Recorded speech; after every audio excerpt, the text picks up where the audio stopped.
ആർക്ക് ഭഗവാനിൽ ഭക്തിയുണ്ടോ,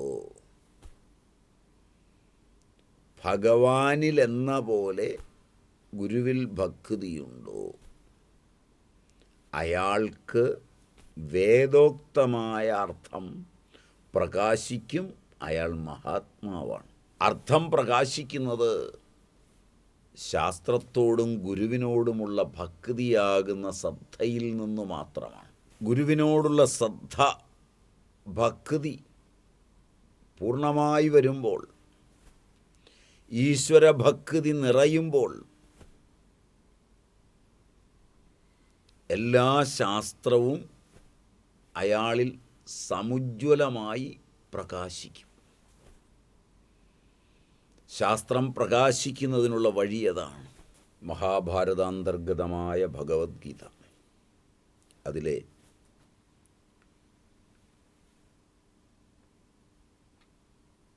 49-ാം ശ്ലോകം, 2-ാം അധ്യായം സാഖ്യയോഗം, 49-ാം ശ്ലോകം. ദൂരേണ ഹ്യവരം കർമ്മ ബുദ്ധിയോഗാത് ധനഞ്ജയ ബുദ്ധൗ ശരണമന്വിച്ഛ കൃപണാ ഫലഹേതവ.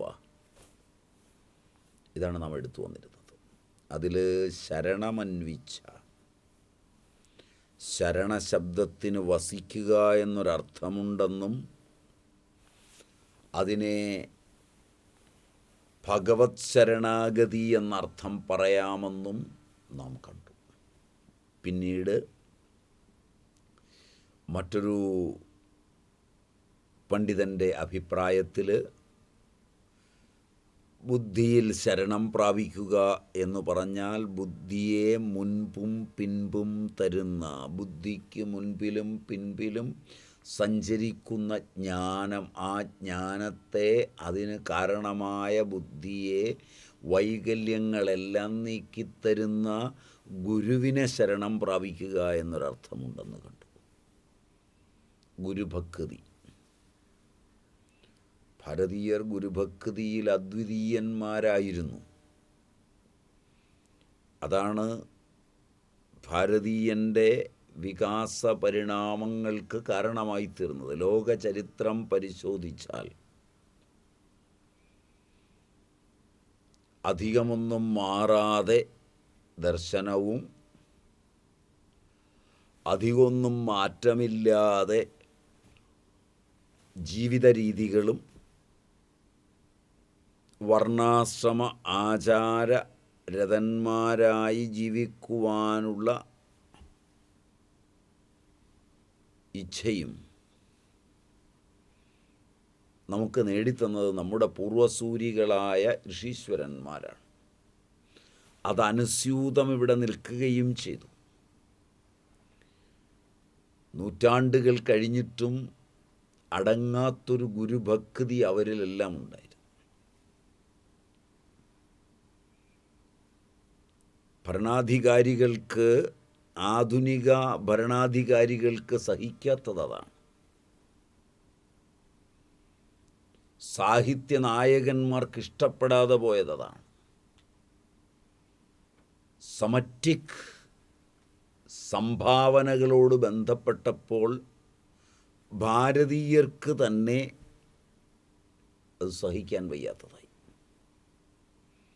ആവിഷ്കൃത മതങ്ങളും ആവിഷ്കൃത ആചരണങ്ങളും ആവിഷ്കൃത സമ്പ്രദായങ്ങളും ഇന്ന് ഭാരതത്തിൽ വളരെ കൂടുതലാണ്. വ്യക്തിയെ പ്രധാനമായി കണ്ട് വ്യക്തിക്ക് പ്രശസ്തിയുണ്ടാകുമാറ് ആവിഷ്കൃതങ്ങളായിരിക്കുന്ന ടെക്നിക്കുകളുടെ കാലമാണ് ഇന്ന്. അതിൻ്റെ വികാസവും പരിണാമവും കൊണ്ട് ആചാരങ്ങളെയും സമ്പ്രദായങ്ങളെയും ചോദ്യം ചെയ്യുവാനുള്ള ഒരു ത്വര മാധ്യമങ്ങൾ തൊടുത്തുവിടുകയും ജനങ്ങളത് സ്വീകരിക്കുകയും ചെയ്ത് കഴിഞ്ഞിട്ടുണ്ട് ഒരളവ് വരെ. അത് തൊടുത്തുവിടുമ്പോൾ മാധ്യമഭീമന്മാരെയും ഭരണാധികാരികളെയും തങ്ങൾക്കിഷ്ടപ്പെട്ട ഭരണാധികാരികളെയും മത രംഗത്ത് തങ്ങൾക്കിഷ്ടമുള്ള മതങ്ങളെയും ജനങ്ങൾ സ്വീകരിക്കും, മറ്റുള്ളതിനെ നിരാകരിക്കുമെന്നേ വിചാരിച്ചു. സംഭവിച്ചത് അതല്ല. നിഷേധത്തിൻ്റെ ശക്തിവിശേഷത്തെ ജനതയ്ക്ക് കൊടുത്തവർ ഇന്ന് അവരെ കൂടി നിഷേധിക്കുന്നതിലേക്ക് ജനത വളർന്നു എന്നറിയുമ്പോൾ കാലും കൈയും ഇട്ടടിക്കുന്ന കാഴ്ചയാണ് കാണുന്നത്. പൂർവ്വ ആചാര്യന്മാരെയും പൂർവ്വസൂരികളെയും നിന്ദിക്കുകയും അവരെ നിഷേധിക്കാൻ പഠിപ്പിക്കുകയും ചെയ്ത പ്രസ്ഥാനങ്ങളും ദർശനങ്ങളും അതിൻ്റെ നേതൃത്വത്തെയും അതിൻ്റെ ആശയങ്ങളെയും നിഷേധിക്കുമെന്ന് സ്വപ്നം പോലും കണ്ടില്ല. പക്ഷേ ഭാരതീയ പാരമ്പര്യത്തെ നിഷേധിച്ച് ഇവിടെ കൊടികുത്താൻ വന്ന മതങ്ങൾ ഭാരതീയമായ അനുഷ്ഠാനങ്ങൾ സ്വീകരിക്കുന്നതും ഭാരതീയ പൂർവാചാര്യന്മാരുടെ വസ്ത്രധാരണ രീതികളും അവരുടെ മാർഗങ്ങൾ തങ്ങൾ പിന്തുടരുന്നുവെന്ന് വരുത്തി തീർക്കുവാനുള്ള ശ്രമവും ചെയ്തു തുടങ്ങിയിട്ട് കുറച്ചു കാലമായിട്ടു. നിഷേധിക്കാൻ പഠിപ്പിച്ചത് പൂർവികതയെ ആണെങ്കിലും നിഷേധിക്കാൻ പഠിപ്പിച്ചവരെ നിഷേധിക്കുക എന്നുള്ള ഭസ്മാസുരൻ്റെ നില ഇവിടുത്തെ ജനം സ്വീകരിക്കുമെന്ന് അവർ വിചാരിച്ചില്ല. എല്ലാ നിഷേധങ്ങളുടെയും സ്വഭാവം ഇതാണെന്നും നിഷേധത്തിൻ്റെ നിഷേധമാണ് ചൈതന്യമെന്നും അവർ മനസ്സിലാക്കിയില്ല. അതാണ് അവർക്ക് പറ്റിയ തെറ്റ്. ഭാരതീയ ചിന്തയാകട്ടെ നിഷേധത്തിൻ്റെ നിഷേധത്തിലൂന്നിയാണ് സത്യത്തെ കണ്ടെത്തിയത്.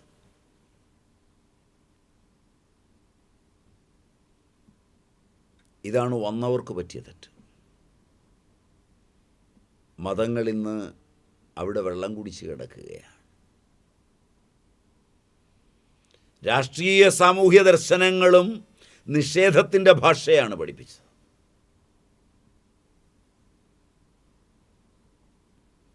വളരെ വേഗം ആ ഭാഷയും വ്യാകരണവും ഉൾക്കൊണ്ട ജനത സംഘടനയെയും സംഘടിത ശക്തിയെയും സംഘടനാ നേതൃത്വത്തെയും ചോദ്യം ചെയ്യുകയും നിഷേധിക്കുകയും ചെയ്യുന്നത് കണ്ടപ്പോൾ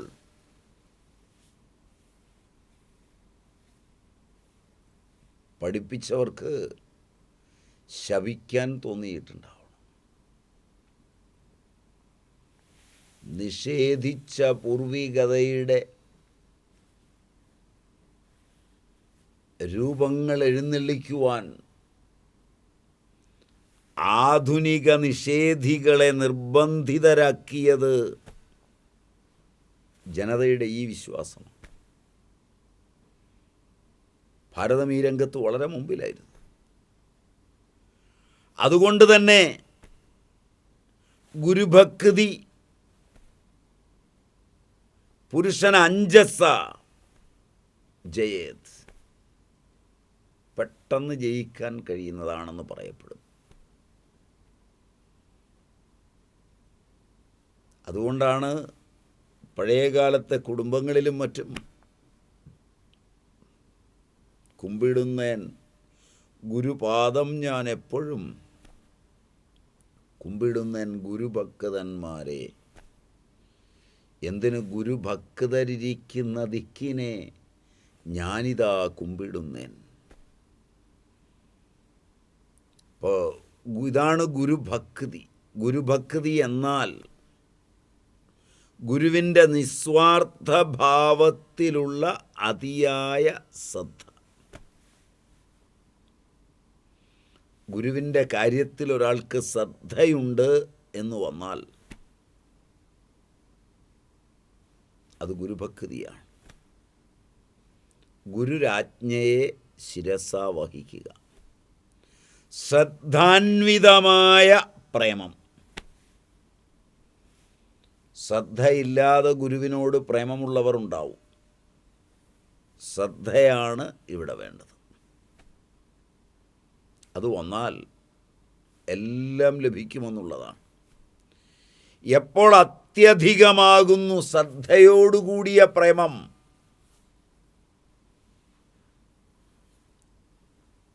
ഗുരുവിൻ്റെ പ്രത്യേക ആജ്ഞയെ തൻ്റെ ജീവനേക്കാൾ അധികം മഹത്വം നൽകാൻ തുടങ്ങുമപ്പോൾ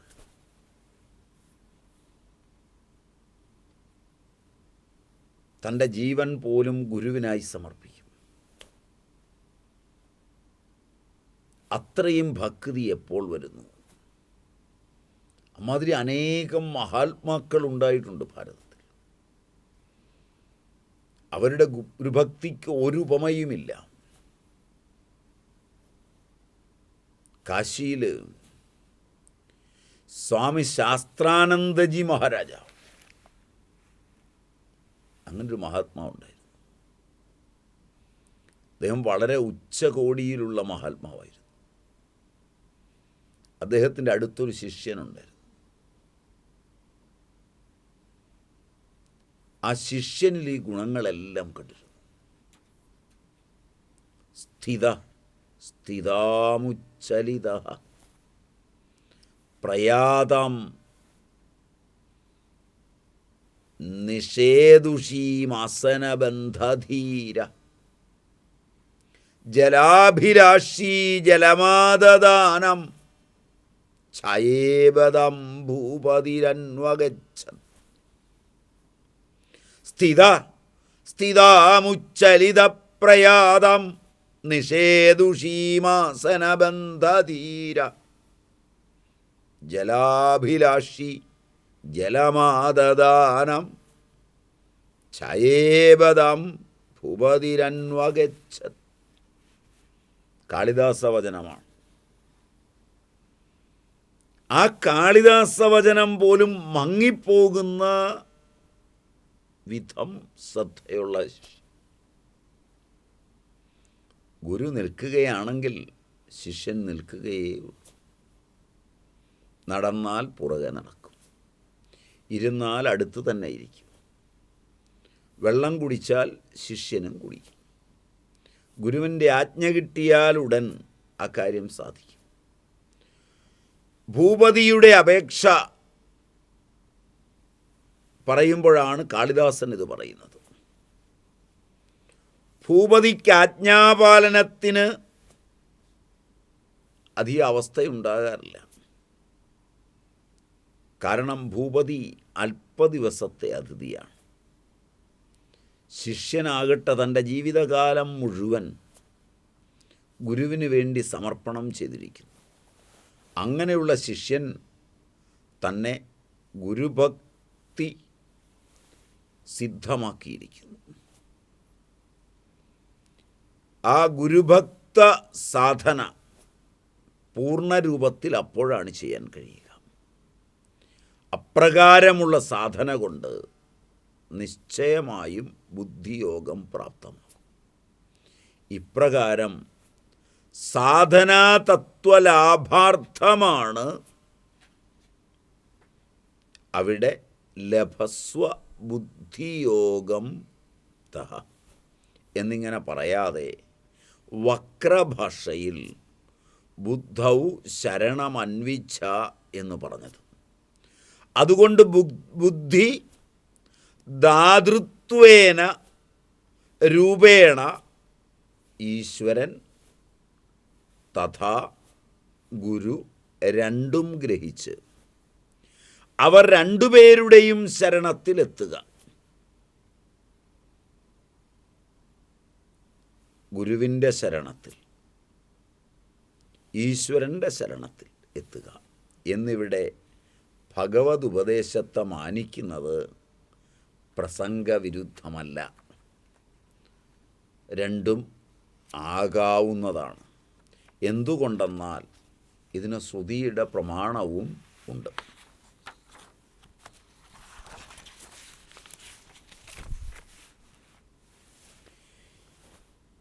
യസ്യ ദേവേ പരാഭക്തിർ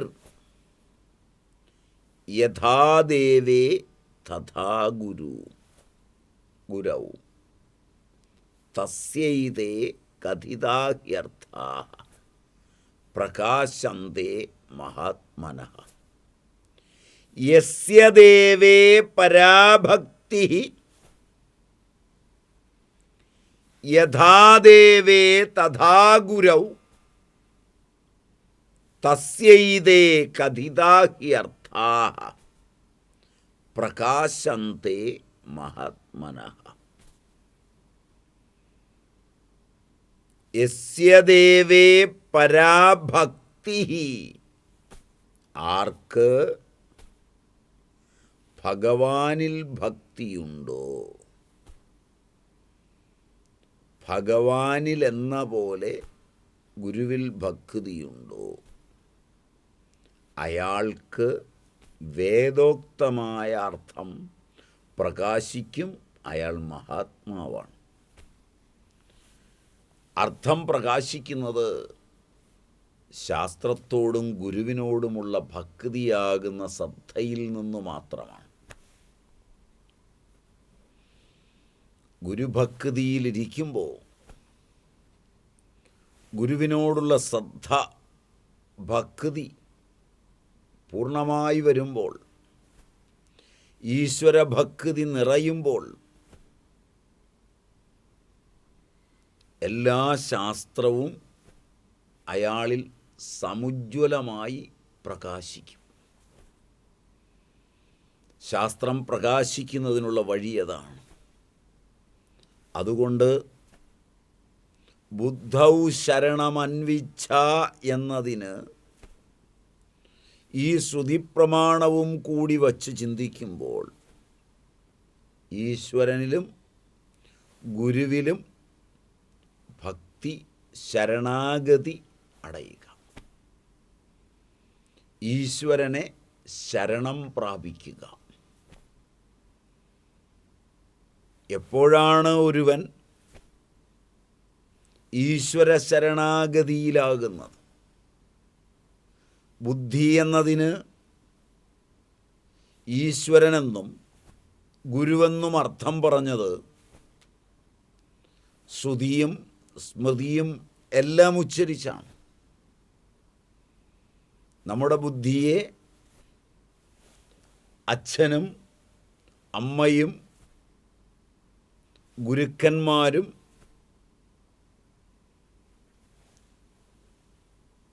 നിരപേക്ഷങ്ങളായ സത്യങ്ങളെ ബോധ്യപ്പെടുത്തി തന്ന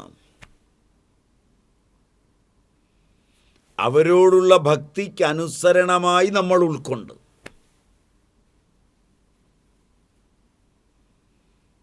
വളർന്നു വന്നത്. ആ ഉൾക്കാഴ്ച ലഭിക്കുമ്പോൾ ഉത്കടമായ ഗുരുഭക്തിയിൽ വിരാജിക്കുമ്പോൾ ഭഗവാനിൽ ശരണാഗതി അടയുമ്പോൾ വിശുദ്ധമായ അന്തഃകരണത്തിൽ ഭഗവാൻ അല്ലെങ്കിൽ ഗുരു തന്നെ ഇരുന്ന്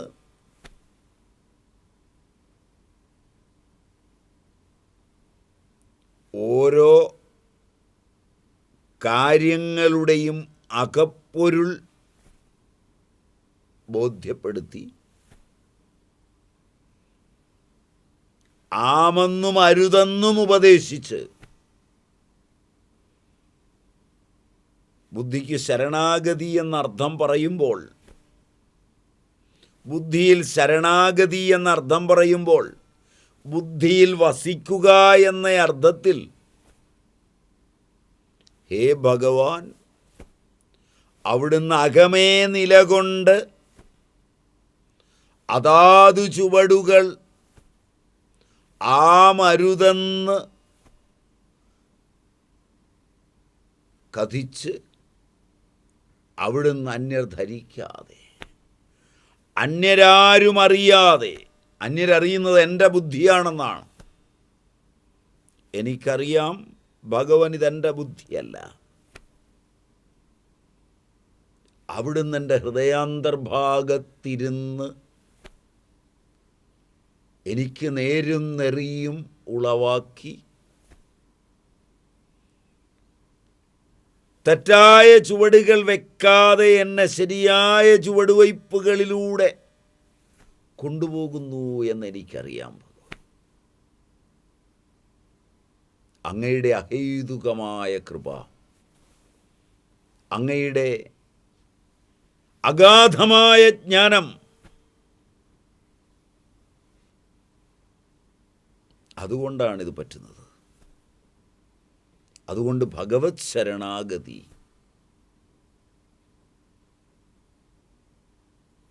ഗുരു ശരണം അത് ആർക്കുണ്ടോ, ആരുടെ ഹൃദയത്തിൽ ഭക്തിയും ഇതുമുണ്ടോ, അവർക്കിത് എളുപ്പമാണ്. ആര് ഫലത്തിന് ഹേതുവാകുന്നു, കൃപണാഹ ഫലഹേതവ, അവർ കൃപണരാണ്. അർജുനനിൽ കൃപണതയുണ്ട്. അതുകൊണ്ട് നേരത്തെ അർജുനൻ പറഞ്ഞു, കാർപ്പണ്യദോഷോപഹത സ്വഭാവ, ഭഗവാൻ എന്നിൽ കൃപണത വന്നുകൂടിയിരിക്കുന്നു. അർജുനനിൽ ഏതുതരം കൃപണതയാണ് വന്നു പിടിപെട്ടിട്ടുള്ളത്? ധനത്തിൻ്റെ കാര്യത്തിൽ അർജുനനിൽ കൃപണതയില്ല. ജ്ഞാനരൂപിയായ ധനത്തിൻ്റെ കാര്യത്തിൽ കൃപണത വന്നു. ബൃഹദാരണ്യക ഉപനിഷത്ത് പറയും, യോവാ ഏതദക്ഷരം ഗാർഗ്യവിദിത്വ അസ്മാൻ ലോകാത് പ്രൈതി സകൃപണഃ.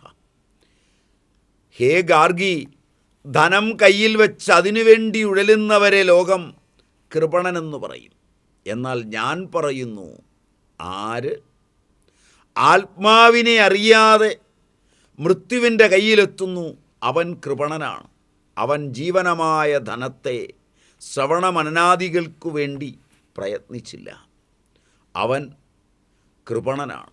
തത്വജ്ഞാനം പ്രാപ്തമാവാതെ പശു സമാനം മരിക്കുന്നു. ജന്മനാൽ അവൻ കൃപണനാണ്. അവന് ആത്മജ്ഞാനത്തിനുള്ള ശ്രദ്ധയില്ല. രാപ്പകൽ ധനാദികളുടെ പുറകെ പോകുന്നു. അവൻ കൃപണനാണ്. പക്ഷികളെപ്പോലെ കാലത്തു കൂടുവിട്ട് വളരെ ദൂരെ പോകുന്നു. അർത്ഥോപാർജനം കഴിഞ്ഞു വൈകുന്നേരം പഴയതുപോലെ കൂട്ടിലെത്തുന്നു. അടുത്ത ദിവസം വീണ്ടും പോകുന്നു. ഇത് ചാക്രികമാകുന്നു. അതിൽ ലോകം പെട്ടിരിക്കുന്നു. വേദാന്ത ശ്രവണാദികൾക്ക് താല്പര്യമില്ല. ഇങ്ങനെ ജീവിതം ചെലവഴിച്ച് മരിക്കുന്നവർ കൃപണന്മാരാണ്. ഭഗവാന്റെ വാക്കുകളിൽ ജന്മമരണ ഫലഹേതുവായവർ കൃപണന്മാരാണ്. ജനിക്കുക, മരിക്കുക, വീണ്ടും ജനിക്കുക, മരിക്കുക.